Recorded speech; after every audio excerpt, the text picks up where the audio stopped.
یہ قرآن پاک کی آیت، ان اول بیت، سب سے پہلا گھر مکہ المکرمہ۔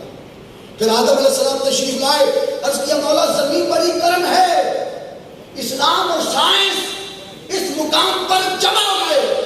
سائنس بھی کہتی ہے، اسلام بھی کہتا ہے کہ زمین شروع میں لاوے پھوٹنے کی وجہ سے گرم تھی، پتھر تپش والے، حرارت والے تھے۔ آدم علیہ السلام کا رنگ مبارک سیاہ ہو گیا، جنت میں سفید سرخی مائل تھا۔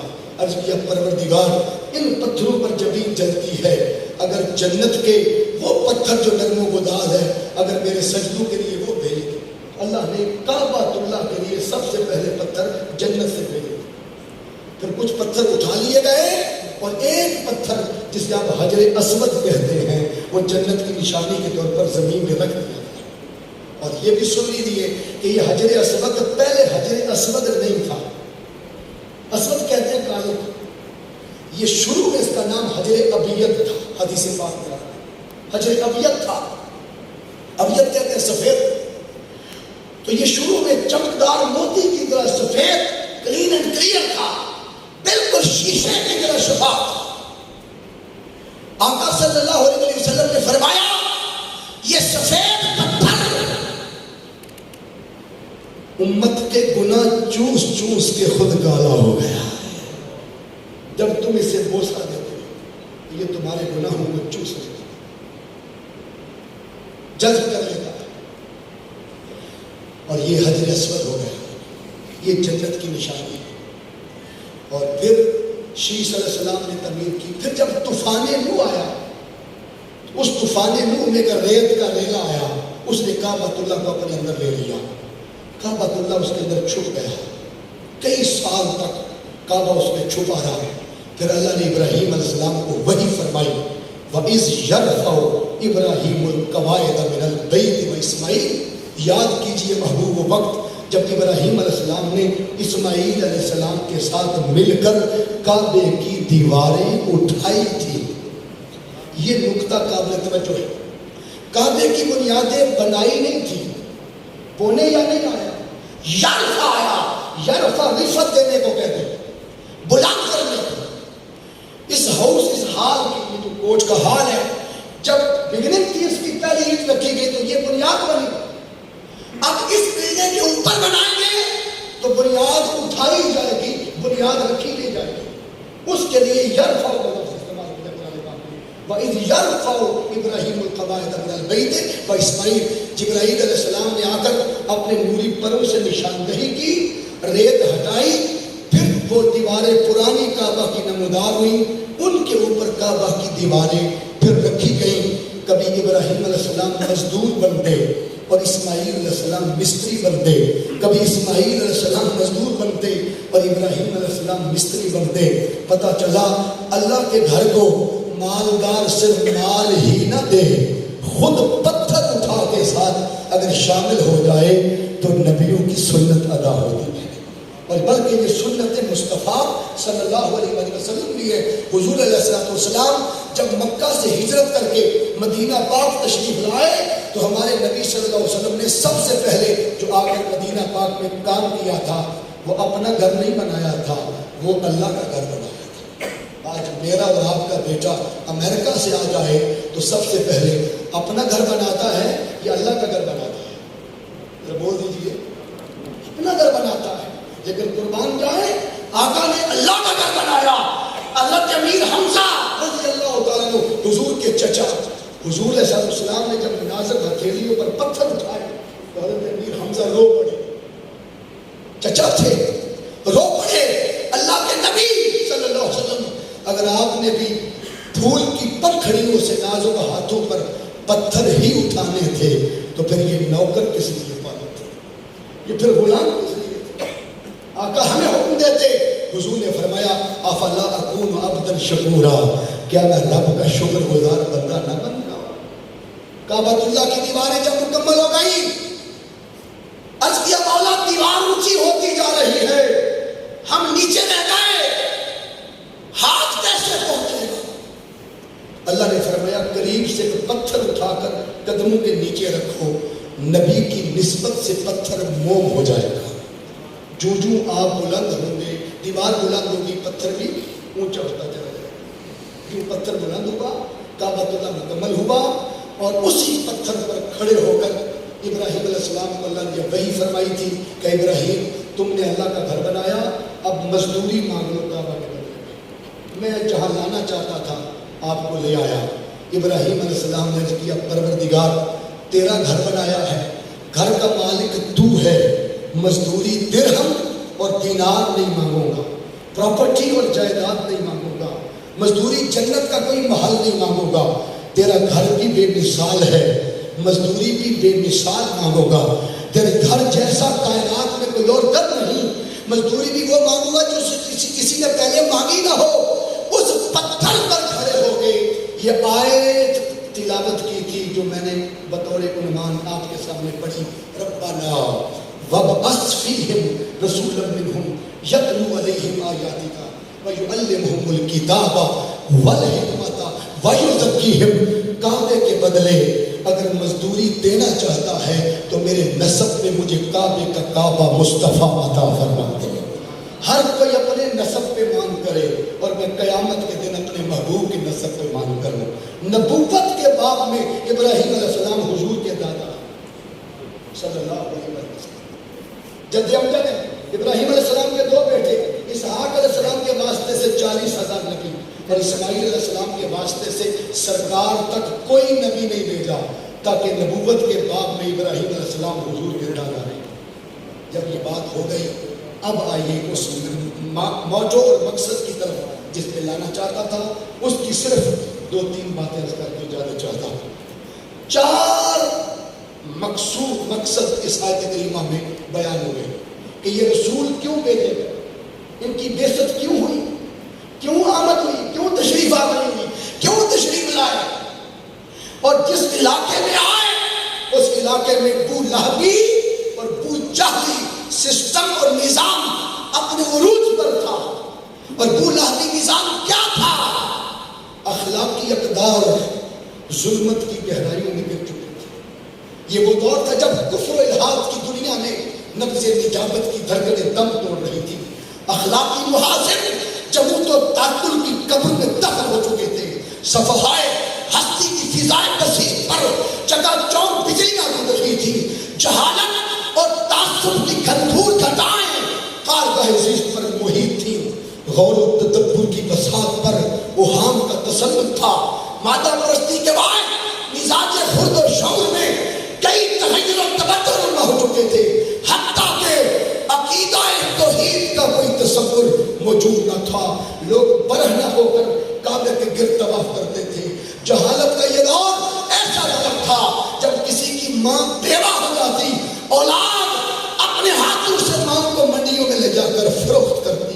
جب مائیں بک رہی تھی اور بیٹیوں کو پیدا ہوتے ہی زندہ درگور کیا جا رہا تھا، اللہ نے اس بیٹیوں کی آواز پر اور ان ماؤں کی ہچکیوں پر اللہ نے انسانیت پر رحم کیا اور اپنے محبوب سے کہا، محبوب اب نظام ظلم اور جنگ کی ان وادیوں میں داخل ہو گیا جس سے آگے اگر چلا گیا تو کہیں انسانی اقدار بالکل معاشرے سے ختم نہ ہو جائیں۔ حبور حبیب کی آمد ہوئی اور حضور نے آ کر انہی بیٹیوں کو زندہ درگور ہونے سے بچا کر امت کے لیے دوہری رحمت بنا دیا۔ آج میری بیٹیاں اس میلاد کی محفل میں ہدیہ تشکر کے لیے اس لیے بیٹھی ہیں کہ ہم آج معاشرے میں باعزت رول پلے نہ کر سکتی اگر حضور آ کر ہمیں زندہ درگور ہونے سے نہ بچا دیں۔ آج میں معاشرے کے اندر سر اٹھا کے نہ پھر سکتی اگر اس ماں کو بکنے والی منڈی سے بچا کر میرے مصطفیٰ اس ماں کے قدموں کے نیچے جنت نہ بھیجا دے۔ باپ کی نہ قدری تھی، حضور نے آ کر بتایا کہ رضا الوالد رضا ربا، باپ کی رضا میں رب کی رضا رکھی گئی ہے۔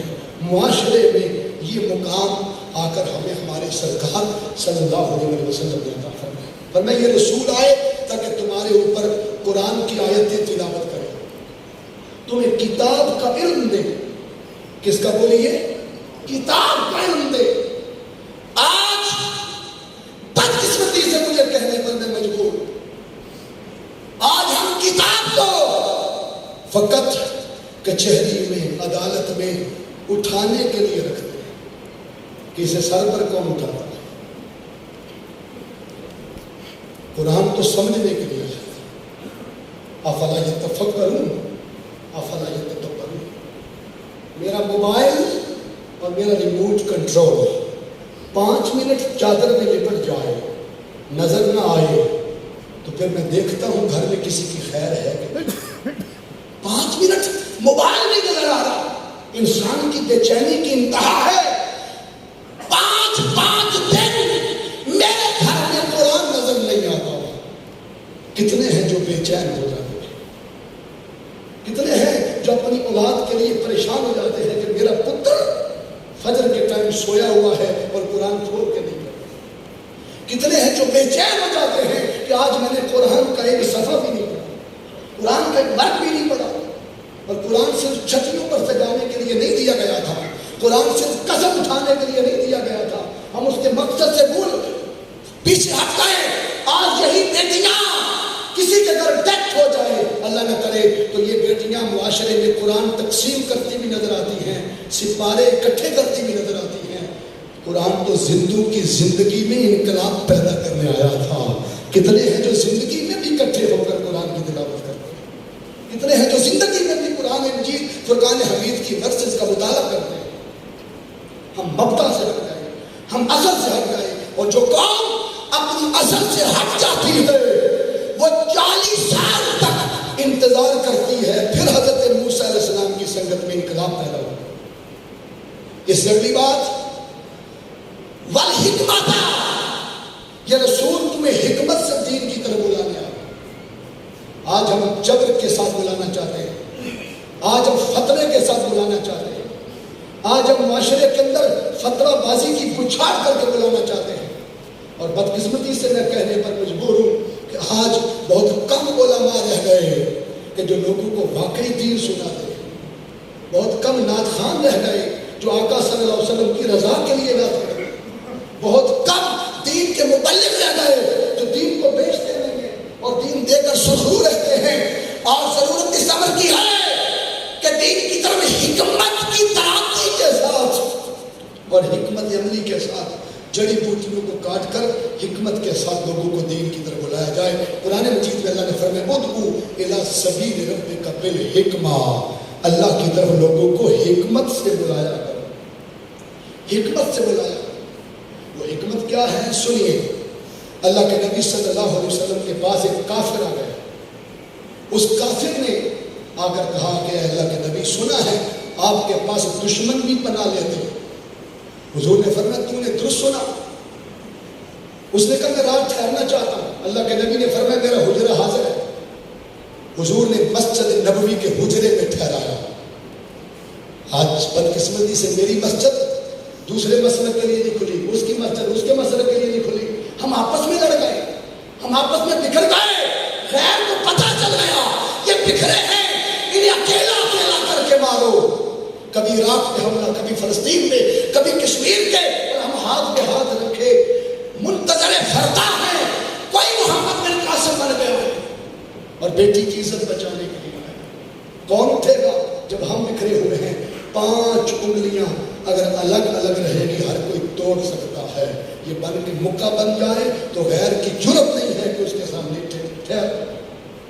آج اتحاد, امت کے اتحاد کی ضرورت ہے. آج مل بیٹھنے کی ضرورت ہے. معاشرے کے اندر سے دہشت گردی ختم کرنے کا دور ہے. اور دہشت گردی 2 طرح کی ہے, ایک تلوار والی ہے اور ایک بد کردار والی. اگر معاشرے کے اندر بد کرداری عام ہو جائے وہ بھی دہشت گردی ہے, وہ ایمان کی جڑیں کاٹتی ہے. اور تلوار کی صورت میں آ جائے تو گردن کاٹتی ہے. گردن والی دہشت گردی پر اتنا واویلا نہیں ہونا چاہیے تھا, کردار والی پہ ہونا چاہیے تھا. کیوں؟ جو جڑیں کاٹے وہ خطرناک دہشت گردی ہے, اس کی طرف ہمیں متوجہ ہونا. اور یہ دونوں دہشت گردیاں معاشرے سے ختم کرنا, اسلام کے اوپر لگے ہوئے اس لیبل کو ختم کرنا اپنے کردار کے ساتھ. آقا صلی اللہ علیہ وسلم نے کافر کو ٹھہرا دیا. آدھی رات اس کافر نے حجرے میں پیشاب کر دیا. صحابہ نے انتظار کیا. صحابہ تھے چاہتے تو اسی کی تلوار سے اس کی گردن کو ختم کر سکتے تھے. صحابہ جانتے تھے کہ قانون کو ہاتھ میں نہیں لیتے, قانون کو ہاتھ میں نہیں لیتے. یہاں ہر کوئی اپنا بدلہ لینے کو خود تلا ہوا ہے, قانون کو ہاتھ میں نہیں لیتے. اس کو بھاگنے دیا, وہ بھاگ گیا.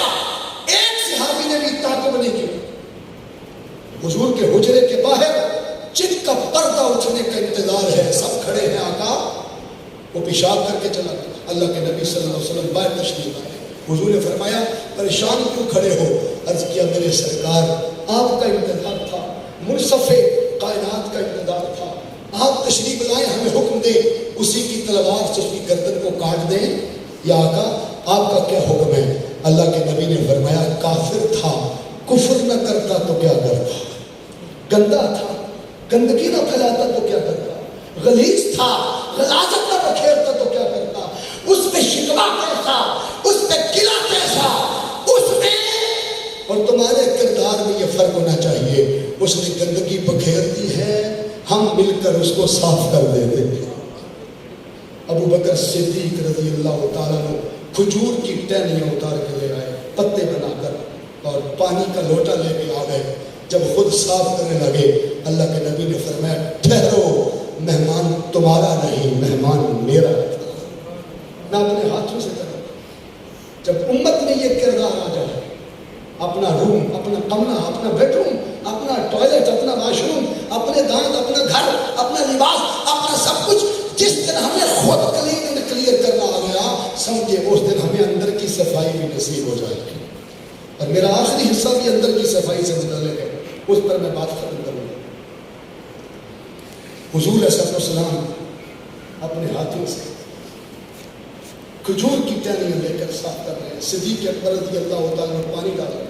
اتنی دیر میں اس کافر کو یاد آیا کہ میں سونے کے دستے سے بنی ہوئی تلوار بھول گیا. سونے کے دستے کی قیمتی تلوار لینے کے لیے واپس آ گیا. مسجد نبوی شریف کی دیواریں چھوٹی تھیں, اوپر سے جھانک کے دیکھتا ہے. اس نے ایک عجیب منظر دیکھا. اس نے کہا بادشاہ تو ہمارے بھی ہیں, مگر ایسا نہیں ہے کہ دشمن کی غلاظت بھی اپنے ہاتھوں سے صاف کرے. اللہ کے نبی صلی اللہ علیہ وسلم نے یہ کردار دیکھ کر, خلق عظیم کی یہ مثال دے کر وہ متاثر ہوا. صحابہ نے عرض کیا حضور وہ آ گیا ہے, اگر اجازت ہو تو ابھی بھی پکڑ لیں. آقا نے فرمایا نہیں, وہ تلوار بھول گیا ہے, اس کی تلوار دینے جاؤ لیکن سامنے سے نہ جانا. اسلام اتنا خوف دینے کی بھی اجازت نہیں دیتا. حضور صلی اللہ علیہ وسلم نے فرمایا ہتھیار خریدنے کے لیے بھی اگر بازار جاؤ تو اسے ننگا کر کے چیک نہ کرو سارے کے سارے کو, کہیں شیطان تمہارے ہاتھ کی انگلی کو چلا نہ. یہ سینسٹیوٹی اسلام میں دین کے اندر. بدقسمتی کے ساتھ ہم اس دین کے پیروکار ہیں جس دین میں ٹوٹیلٹی کے ساتھ ہماری اصلاح کی ہے, لیکن بدقسمتی کے ساتھ ہم اس کو فالو نہیں کر رہے, اس کے عمل پیرا نہیں ہو رہے. ایک مذہب ہوتا ہے, ایک دین ہوتا ہے, اور مذہب دین کا حصہ اور جز ہے, وہ نہیں ہے. عیسائیت مذہب ہے, یہودیت مذہب ہے, ہندو مت مذہب ہے, سکھوں کا بھی مذہب ہے. الحمد سے بالناس تک there is no any verse, ایک آیت بھی نہیں ہے کہ جس میں لکھا ہو کہ اسلام مذہب ہے. اسلام کو جہاں کہا گیا اس کو دین کہا گیا ہے. ان الدین عند اللہ الاسلام ارأیت الذی یکذب بالدین. اور آخری آیت حجۃ الوداع کے موقع پر آقا پر جو نازل ہوئی اس میں 2 بار لفظ دین آیا, اور قرآن کا نازل ہونے والا آخری لفظ بھی دین ہے. الیوم اکملت لکم دینکم, اور اینڈ پر فرمایا رضیت لکم الاسلام دینا. What is the difference between the religious and the deen? مذہب اور دین میں کوئی تو فرق ہوگا. فرق سن لیں, مذہب فقط اپنوں کے حقوق کی حفاظت کرتا ہے, دین اپنوں کے ساتھ غیروں کے حقوق کی بھی حفاظت کرتا ہے. اس لیے یہودی کا جنازہ بھی گزرے تو اللہ کے نبی کھڑے ہو جاتے ہیں, کافر بھی گزرے تو حضور احترام میں کھڑے ہو جاتے ہیں. جب اگلے دن نہ کھڑے ہوں صحابہ پوچھے آقا یا کل بھی گزرا تھا؟ آقا فرماتے ہیں کل اس کی داڑھی میں 2 سفید بال تھے، اس کے احترام میں کھڑا ہو گیا تھا۔ ہم اس دین مبین کے پیروکار ہیں۔ حاضرین، بات اپنے اینڈ کو پہنچی اور آخر پر فرمایا بجو زکی ہے، بجو زکی ہے۔ وہ جو تلوار دینے گئے تھے پیچھے سے، اس کافر نے کہا اب تلوار نہیں چاہیے، جو دیکھ چکا ہوں اس نبی کا کردار چاہیے، مجھے کلمہ پڑھا کر مسلمان کر۔ یہ حکمت ہے، پریکٹیکلی ہم چل پڑے، عملاً چل پڑے۔ لاکھ بار بھی کسی کو کہے سمر جا، وہ کہتا ہے خود سمرے نہیں، مجھے کہتے پھرتے ہو۔ عمل کے ساتھ آگے بڑھنا پڑے گا۔ اور وجو زکیہم، تاکہ محبوب نبی ان کو پاک کر دے، ان کو صاف کر دے۔ صفائی کس چیز کی اور ستھرائی کس چیز کی؟ سن لیجئے آج کے اس بار کے تمام ممبران اور تمام ہاؤس کے سامنے ایک بڑی خاص بات جس جو اینڈ پہ کر رہا ہوں، یہ جو مدھانی ڈالی تھی اب اس کے مکھن نکلنے کا وقت ہے، اور اس حصے کو بڑی توجہ سے سنیے، بڑے غور سے، انہماک سے، اور اپنے دل کے اندر جگہ دینے کی کوشش کیجیے گا۔ وَيُزَكِّيهِمْ، اللہ کے نبی تمہارے دلوں کو پاک کرنے آئے ہیں۔ دل نفرت کا گھر بھی بن جاتا ہے، محبت کا آستانہ بھی بن جاتا ہے، لیکن انسان 2 مصادر سے نکلا ہے، ایک آناسا اور ایک ناسیہ۔ اگر ناسیہ سے انسان ہو تو انسان کہتے ہیں بھول جانے والے کو، آناسا سے انسان ہو تو انسان کہتے ہیں محبت کرنے والے کو۔ اور اگر دونوں مصدر امام راغب الاصفہانی یا المفردات نے ملا کر انسان کی تعریف لکھی، کا انسان اسے کہتے ہیں جو جب بھولتا ہے کسی نہ کسی کی محبت میں بھولتا ہے۔ کوئی دنیا کی محبت میں اسے بھول گیا اور کوئی اس کی محبت میں سارا زمانہ، اور جو دنیا کی محبت میں اسے بھول گیا وہ قارون ہو گیا، وہ نمرود ہو گیا، وہ شداد ہو گیا، وہ حامان ہو گیا، وہ ابو جہل و ابو لہب و یزید ہو گیا۔ اور جو اس کی محبت میں دنیا کو بھول گیا وہ داتا گنج بخش علی حجویری ہو گیا، وہ بابا فرید۔ وَيُزَكِّيهِمْ، تمہارے دلوں کو صاف کرنے۔ سن لیجیے، نماز، روزہ، حج، زکوٰۃ یہ اللہ کا مقصود نہیں ہے۔ اللہ فرماتا ہے ساری دنیا نمازیں چھوڑ دے تو میری کبریائی گھٹتی نہیں، اور ساری دنیا پڑھنے لگ جائے تو میری کبریائی بڑھتی، میں گھٹنے سے بھی پاک اور میں بڑھنے سے بھی پاک ہوں۔ مولا پھر کیوں دی؟ فرمایا اس لیے کہ تیرا دل سنور جائے۔ نماز بھی دل سنوارنے کے لیے، روزہ بھی دل سنوارنے کے لیے، اور اگر سارے عمل کر رہا ہے، پریکٹس کر رہا ہے، لیکن دل نہیں سنورا، دل نہیں سدھرا، دل کا لوتھڑا گندا ہے، اس میں عداوت ہے، حسد ہے، بغض ہے، اناد ہے، غیبت ہے، چغلی ہے، فراڈ ہے، دھوکہ ہے، کسی کا بنا کاٹنا ہے، تو سن لے نماز پڑھتے بھی تو کچھ پا نہیں سکا، روزے رکھ کے بھی تو کچھ حاصل نہیں کر سکا۔ فَوَيْلٌ لِّلْمُصَلِّينَ الَّذِينَ هُمْ عَنْ صَلَاتِهِمْ سَاهُونَ الَّذِينَ هُمْ يُرَاءُونَ وَيَمْنَعُونَ الْمَاعُونَ۔ اس پر ایک حدیث پاک دیتا ہوں۔ آج بدقسمتی سے ہم اس معاشرے میں ہیں کہ اندر سے حسد ہی ختم نہیں ہوتا، اندر سے عداوت ہی ختم نہیں ہوتی۔ اس کو زیادہ کیوں مل گیا، وہ اونچے منصب پہ کیوں چلا گیا، اس کا ڈیزگنیشن کیوں بڑھ گیا، اس کا عہدہ کیوں اونچا ہو گیا، اس کا اتر امریکہ کیوں چلا گیا، میری کوٹھی اونچی کیوں نہیں ہو رہی؟ حسد ہی کھا گیا۔ صحابہ کرام رضوان اللہ علیہم اجمعین کہتے ہیں کہ ہمیں آقا صلی اللہ علیہ وسلم کی صحبت اور حضور کی مجلس سے اور آقا کی معیت سے ہمیں جو سب سے بڑی نعمت ملی تھی وہ یہ تھی کہ ہمارا دل غنی ہو گیا تھا، ہمارا دل استغنا کے مقام پر چلا گیا تھا۔ اور عمر بن خطاب رضی اللہ عنہ فرماتے ہیں، یہ حدیث امام ابو القاسم قشیری رحمۃ اللہ علیہ، کون ہے ابو القاسم قشیری؟ یہ داتا گنج بخش علی حجویری کے استاد ہیں، رسالہ قشیریہ میں لکھتے ہیں۔ آپ فرماتے ہیں کہ عمر بن خطاب رضی اللہ عنہ فرماتے ہیں ہمارا دل اتنا شفاف اور صاف حضور کی مجلس نے کر دیا تھا کہ ہمارے گھر غربت بھی ہوتی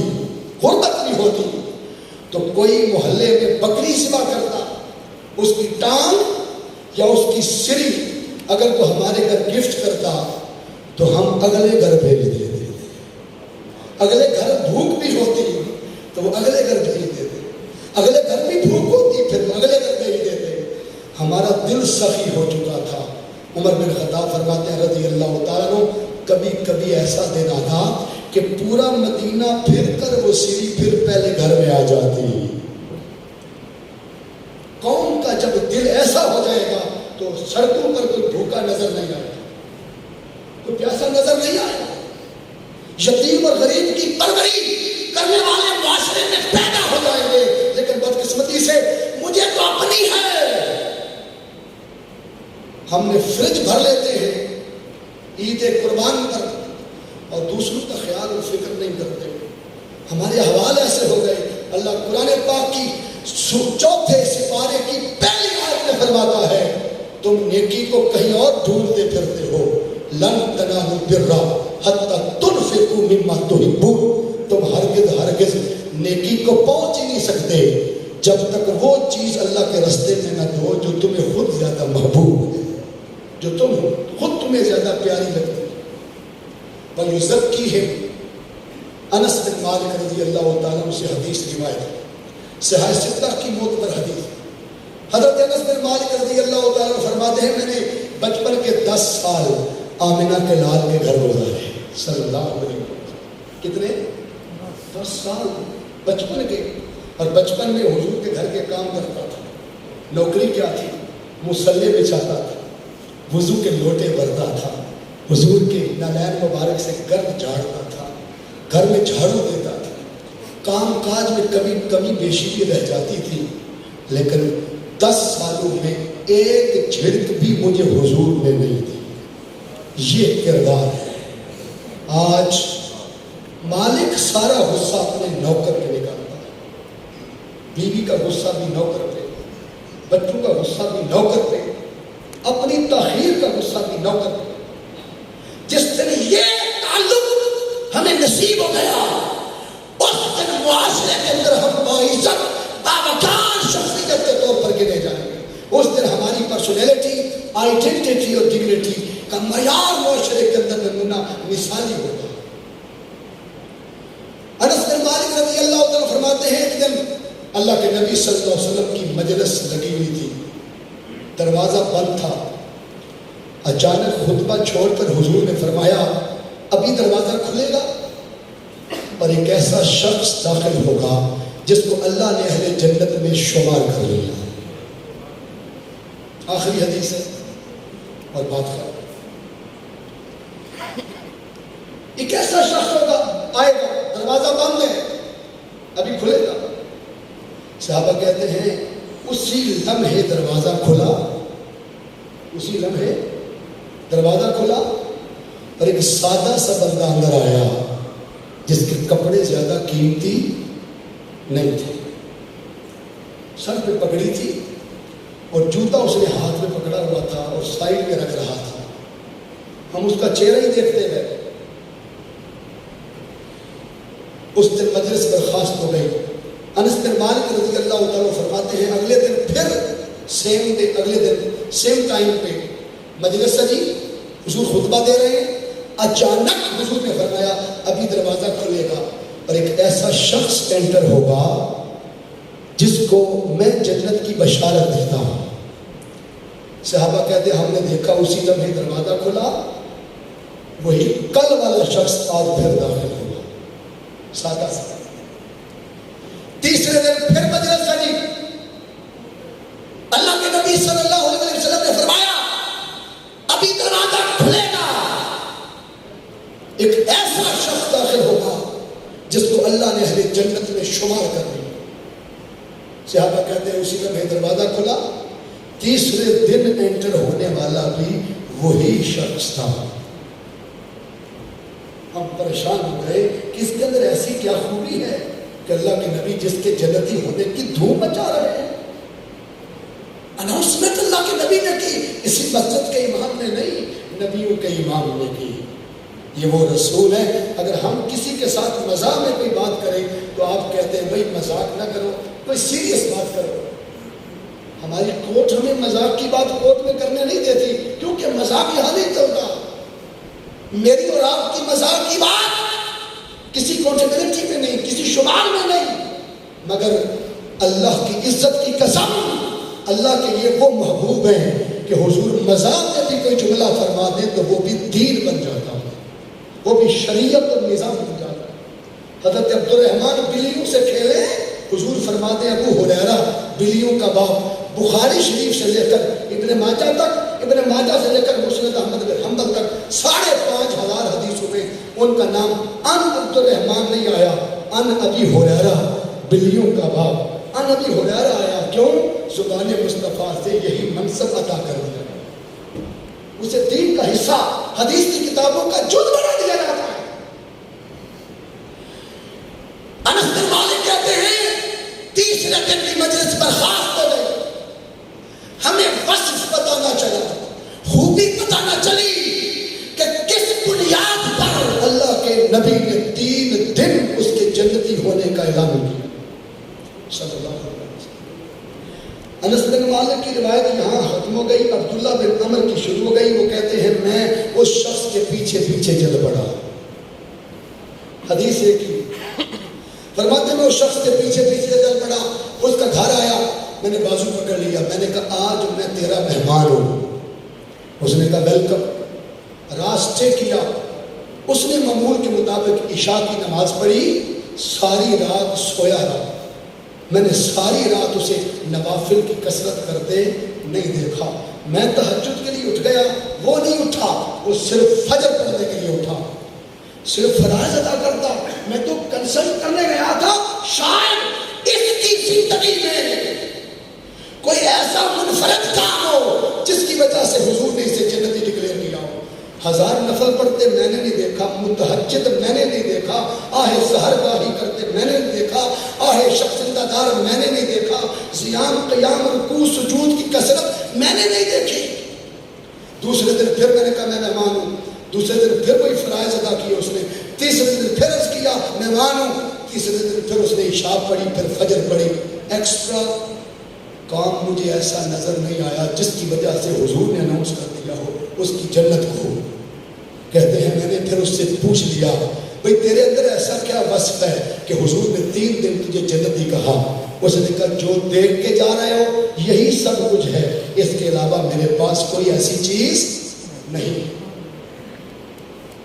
عبداللہ بن عمر کہتے ہیں میں پریشان ہو کے چل پڑا، ابھی دروازے پر پہنچا تھا، اس نے آواز دی، اس نے کہا ٹھہریے، مجھے ایک بات یاد آ گئی، لگتا ہے کہ اسی ایک وصف نے مجھے لوگوں سے منفرد کر دیا ہے، اور اسی ایک چیز سے میں لوگوں میں ڈیفرینشیٹ ہو گیا ہوں، اور میرے اور ان کے درمیان ایک فرق واقع ہو گیا۔ عبداللہ بن عمر سننے کے لیے بے چین کان لگایا، اس نے معلوم ہے کیا کہا، یہ جملہ میرا اگر کسی کے دل میں آ گیا تو اللہ کی عزت کی قسم ہمیں آقا کے میلاد کی محفل میں بیٹھنے کا ہمیں اجر مل جائے گا اگر اس پہ ہم عمل کر گئے۔ اس صحابی نے، اس شخص نے کہا کہ مجھے لگتا ہے کہ جس وجہ سے اللہ کے نبی نے اہل جنت ہونے کا میرا اعلان کیا وہ یہ ہے کہ میں نے اپنے دل میں کبھی کسی کا حسد پیدا نہیں ہونے دیا، میں نے اپنے دل میں کبھی کسی کا برا نہیں سوچا، میں نے اپنے دل میں کسی کے لیے عداوت نہیں رکھی، جس کو جتنا ملتا ہے میں دعا دیتا ہوں اللہ اس کو اور دے دے، اس کو اور دے، اس کو اپنے اندر سے ختم کرنے کی ضرورت ہے، کیونکہ جس شعبے کے لوگ بھی بیٹھے ہوتے ہیں اسی شعبے میں حسد زیادہ ہوتا ہے، اسی سلسلے میں زیادہ ہوتا ہے۔ ہمیں ہر شعبہ ہے زندگی کے اندر جب قدم کرنا ہے تو ہمیں اس کو، اناد کو، حسد کو، بغض کو نکال کر دل کو شفاف اور صاف رکھنا ہے۔ کیوں؟ دل وہ گھر ہے جو تیرا اور میرا نہیں، جو مادیت کا نہیں، دل کو اللہ نے اپنا گھر اناؤنس کیا ہے، اور اللہ کے رسول صلی اللہ علیہ وسلم نے اپنا گھر اناؤنس کیا ہے. صحابہ نے پوچھا حضور اللہ کہاں ملے گا؟ حضور نے فرمایا فی قلب المومن، مومن کے دل میں ملتا ہے. میرے پاس کچھ بھی نہ تھا روز محشر، نبی کا وسیلہ ہی کام آ گیا ہے. مزہ تب ہے محشر میں سرکار کہتے وہ دیکھو ہمارا غلام آ گیا ہے. کہ محمد سے وفا تو نے تو رب کہتا ہے ہم تیرے ہیں. یہ جہاں چیز ہے کیا لوح قلم تیرے ہیں. حق کے تعزیری پر، آقا کی ناموس رسالت پر ہمیں اپنا تن من دھن دے کر بھی حفاظت کرنی ہے. عقیدہ ختم نبوت کی ہمیں جان سے بڑھ کر حفاظت کرنی ہے. لا یؤمن احدکم حتی یکون احب الیہ من والدہ وولدہ والناس اجمعین. وفی روایت البخاری لن یؤمن احدکم حتی یکون احب الیہ من نفسہ.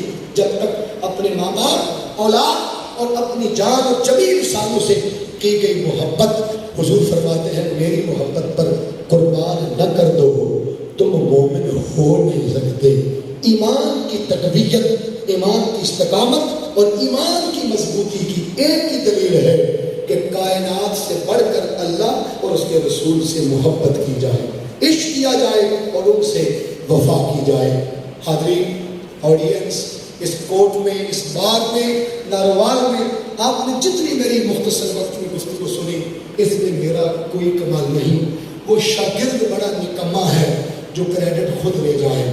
سارا کریڈٹ شیخ الاسلام میرے استاد 1000 کتابوں کے مصنف اور جنہوں نے ہزاروں وکلاء کو اور سینکڑوں ججز کو پڑھایا، ڈاکٹر محمد طاہر القادری مدث العالی، ان کے ٹاٹ پر اور ان کے قدموں میں بیٹھ کر جو میں نے سیکھا وہ آپ تک پہنچایا. اللہ تبارک و تعالی ہمیں سن کر، سمجھ کر عمل کرنے کی توفیق نصیب فرمائے. وما علینا الا البلاغ المبین. السلام علیکم. انتہائی خوبصورت انداز میں محترم جناب صاحب ربانی صاحب آپ سے منتخب خطاب فرما رہے تھے. اب چونکہ وقت اختتام کی جانب ہے، میں آج کی اس بزم کے صدر محترم مقام عزت مآب جناب خان عبدالقیوم